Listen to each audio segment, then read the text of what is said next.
La réforme fiscale du pouvoir conservateur, ces Colombiens sont farouchement contre.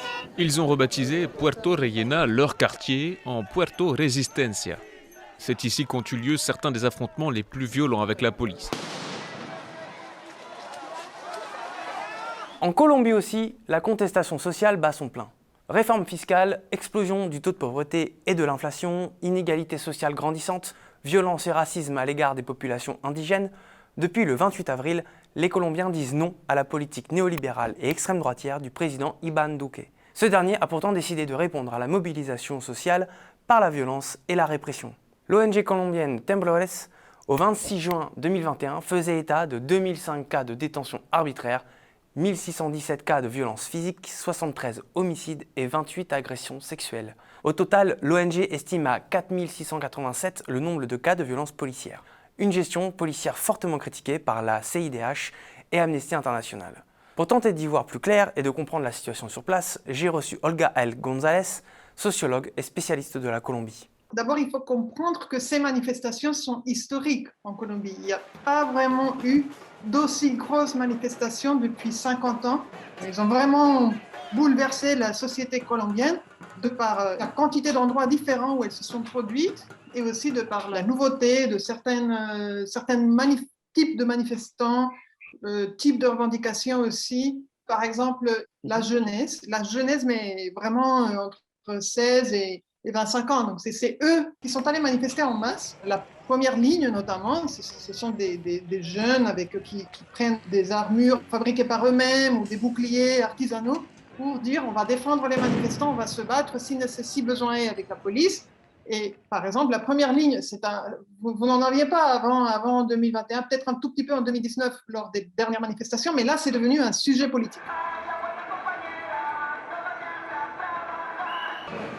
Les revendications principales sont l'accès à l'éducation, l'accès au travail, parce que c'est le chômage en Colombie, il frappe d'abord les femmes et d'abord les jeunes.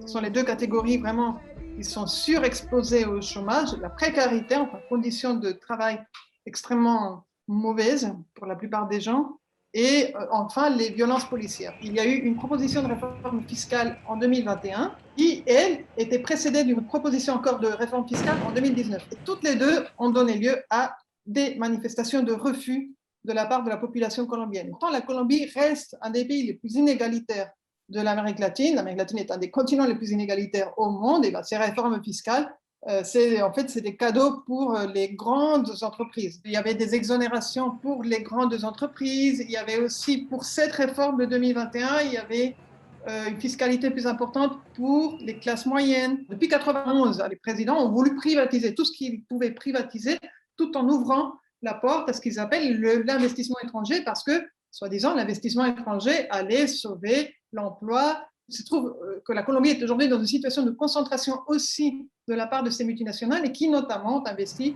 le champ des ressources minières, le pétrole, les minerais, le charbon. Tout ça est géré par les multinationales qui extraient et qui laissent finalement très peu au pays, que ce soit en termes d'impôts et qui en plus détruisent l'environnement. Enfin, c'est toute une problématique. Le modèle, il est là. Tous ces gouvernements, ils n'ont pas bougé. Au contraire, ils l'ont renforcé. Ils ont signé des traités de libre-échange qui sont extrêmement défavorables à la Colombie, que ce soit avec les États-Unis ou avec l'Union européenne, et qui vont provoquer la faillite de nombreuses entreprises, de nombreux artisans. Je voyais petit à petit les manifestations et je savais que ça allait être très violent. Et effectivement, ça l'a été. Alors, les chiffres qui proviennent des sources du gouvernement, des sources des droits humains, font état de 51 personnes décédées au cours de ces quasiment 2 mois de manifestations. Il y a aussi énormément de blessés, au moins 18 personnes éborgnées, des gens qui ont été, notamment des jeunes hommes des banlieues, emmenés dans des endroits où on ne savait pas où ils étaient. Ils ont disparu pendant plusieurs jours.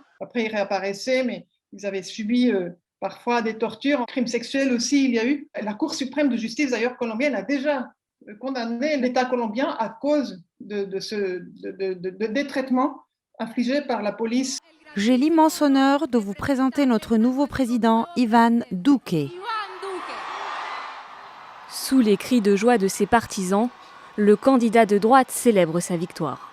Duque, c'était un inconnu complet en Colombie, même s'il était sénateur, mais c'était un de ces sénateurs qui était un espèce d'homme de paille d'un parti politique de Uribe. En fait, c'est le fils d'un homme politique de Medellín. Il est devenu le successeur de Uribe parce que celui-ci l'a tout simplement projeté comme son pupille. C'est pas quelqu'un de profondément, disons, dévoué à la cause colombienne. Il arrive un peu par accident à cette présidence. Il n'aura droit qu'à un mandat, puisque le deuxième mandat, il est désormais interdit par la Constitution. Un des traits de ces gouvernements de droite qui ont gouverné la Colombie, donc on a déjà parlé d'un parti néolibéral, d'un parti économique, mais il y a aussi une autre caractéristique qui est la violation des droits humains, notamment par rapport aux opposants politiques, aux anciens guerrilleros. Il y a ce qu'on appelle là-bas les leaders sociaux, c'est-à-dire des personnes qui défendent l'environnement, le travail communautaire ou bien les maîtres d'école, et eux aussi sont ciblés. Je dirais les gouvernements colombiens, jusqu'à présent, ne se sont jamais vraiment mobilisés par rapport à cette population.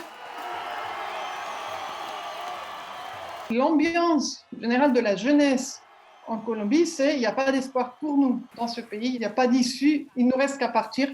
Pour moi, c'est ça, c'est le plus grave, c'est le manque d'espoir. En 2022, il y aura des élections. Évidemment, aujourd'hui, la première ligne, donc cette jeunesse organisée d'une certaine manière, est devenue un acteur politique. Ceci dit, c'est un peu comme les Gilets jaunes en France. Est-ce qu'ils vont faire le transit vers la politique ou non? C'est pas simple, c'est pas si évident parce que justement, ils sont extrêmement amorphes, volatiles.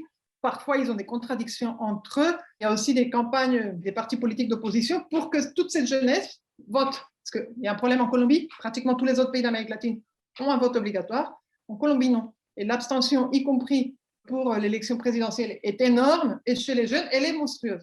Alors, est-ce que maintenant ces jeunes vont se mobiliser, vont voter pour essayer d'élire d'autres hommes politiques?